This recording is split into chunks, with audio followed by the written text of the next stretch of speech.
au plein cœur de la commune du Plateau, sans des affaires, la pyramide, ce bâtiment iconique, est en train de faire peau neuve. Depuis le 1er avril 2023, une dizaine d'artistes ivoiriens et étrangers sont à l'œuvre pour redonner de la vie à cet édifice vieux de 50 ans.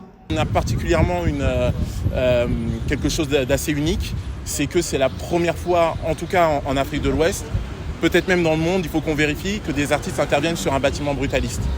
Donc de ce style architectural, généralement les artistes ne peuvent pas intervenir et on a eu l'autorisation à Abidjan. Ce projet en fait c'est une volonté de raviver un petit peu l'âme de la pyramide, y amener de la couleur, y amener un peu de beauté par le biais de l'art contemporain. Donc on a fait appel à de nombreux artistes. On a 2 artistes européens qui interviennent, espagnols et français, et 4 artistes ivoiriens, 4 artistes de renom déjà confirmés. Et on a une intervention également de 4 élèves de l'INSAC.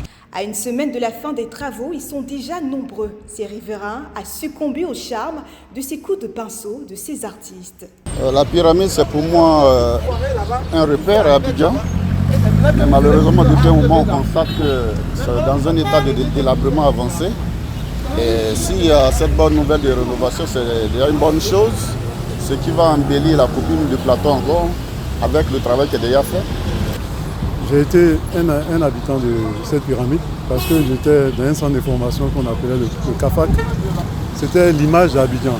Maintenant, la rénovation, je pense que c'est vraiment une bonne œuvre et que les couleurs sont assez flashy.